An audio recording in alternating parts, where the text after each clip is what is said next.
What's good, YouTube? Welcome back to our YouTube channel. Today I got a quick video for you guys. Got some NCAA March Madness talk for you. Specifically wanted to focus on this video on Chet Holmgren. Chet just seems to be one of the more intriguing guys in this year's draft. It seems like no matter what Chet does, it gets people talking. Whether he plays good and has some really nice plays, gets people talking. If he has a bad game or doesn't play well, gets people talking on the internet as well that way. And so wanted to talk about him, Gonzaga. They played Memphis. Chet struggled in that game. Gonzaga was trailing for a good portion of that game actually.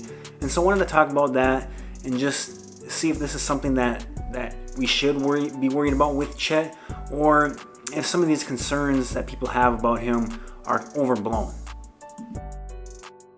So before I get specifically into the Memphis game, just want to give a quick overview of Chet in his season, because I don't think people kind of realize how good of a season Chet has had so far as a freshman. Just because obviously playing in the West Coast Conference, a lot of people aren't watching his games. They're on late at night. They're not against the greatest competition once you get to conference season.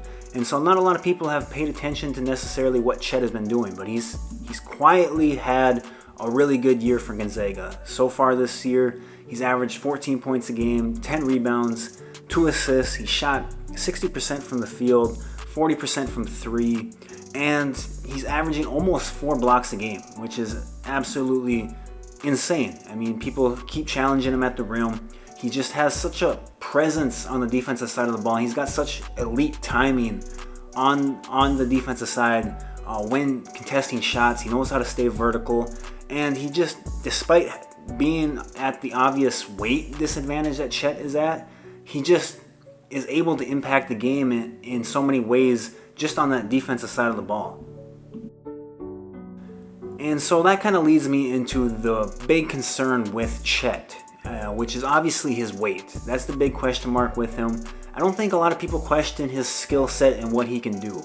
Chet is a unicorn type guy in terms of being a 7-footer who's a very fluid athlete. He can handle the ball. He can push in and transition. He can hit spot-up threes. He can hit threes off the dribble. He can post up smaller guys. He can face up big guys. There's just so much versatility with Chet in his game. I don't think there's question marks in terms of his skill set. The big question mark is his weight, and him only being, I don't know, maybe 200 pounds, 210 pounds. And so people would like him to be able to put on another 30, 40 pounds so he can really bang with some of the bigger guys in the NBA today.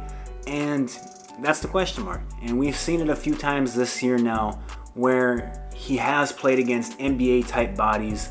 We saw early in the year with Mark Williams from Duke. Really gave Chet fits. Chet ended up with a decent stat line against Duke, but it just wasn't that impressive of a game. And you could see the physical limitations in terms of his weight and how Mark Williams was able to push him off his spot, which then leads us to this Memphis game.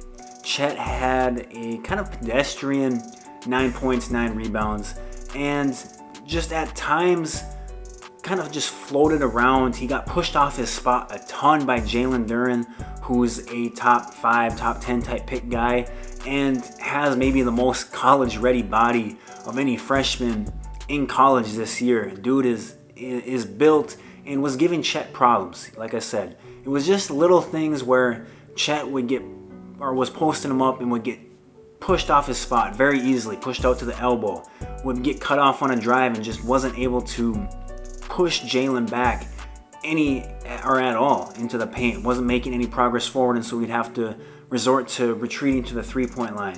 It was just a very kind of disappointing game, and I think it kind of enhanced or really showed some of the flaws with Chet. Now, I wish I could use actual clips from the game, but I'm not trying to get copyrighted. But there was a few clips where it was very obvious that Chet just needed to gain strength, muscle, really increase his core strength, all that stuff. Just needs to put on weight. There was the one clip where Chet actually flopped on a Jalen Duren post up, and then Jalen dunked it and kind of stared him down. And I think that's a bad misuse of Chet needing to gain weight.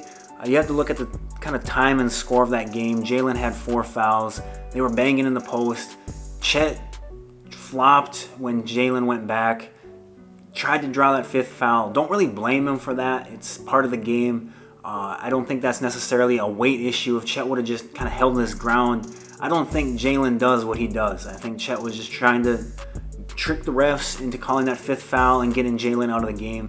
And so I wouldn't necessarily use that, but if you go through that game and look through the tape, you can find several instances of Chet getting pushed off his spot and other, like I said, instances where you can really notice that weight issue for Chet. Overall, the Memphis game was very disappointing for Chet in terms of how he performed, I guess. Especially considering that he was playing against another guy who could potentially be a top 5 pick.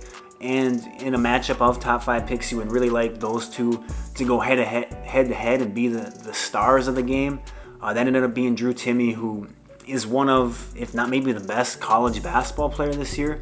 And so you can't blame Chet for kind of floating offensively and letting the hot guy and the guy with the mismatch do his thing. I don't think there's anything wrong with that. But at the same time, this is another example, again, of those big bodies giving him problems, which he didn't really face a ton in the West Coast Conference. And so it's a little bit of a concern. We could potentially see Chet matched up with Duke again in the Elite 8, I believe it will happen, if both teams win out. And that'll be another opportunity for him to play against someone like Mark Williams or against Mark Williams himself, which could give him problems. And so we'll see. If he struggles in that game, I think there will be a ton of question marks with Chet and his weight issues. I think that I wouldn't be shocked if he does struggle in that game. And then that raises the question marks. We go into the draft wondering how good can Chet be. And so I think it'll be important for Chet to play well in that game and have a good performance and show that physically he's maybe not as limited as he was the first time they played him. And so I'll be really intrigued to see how that happens.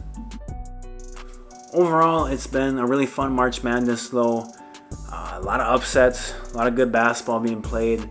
Just the best time of year watching this. And so just trying to get this video to 8 minutes, get those double ads going. But like I said, leave your thoughts on Chet and his game down below. Were you disappointed in it? Were you happy with it? What do you think of him as a prospect? Leave all those thoughts down in the comment section below. Hit the like and subscribe button, and I'll talk to you guys later.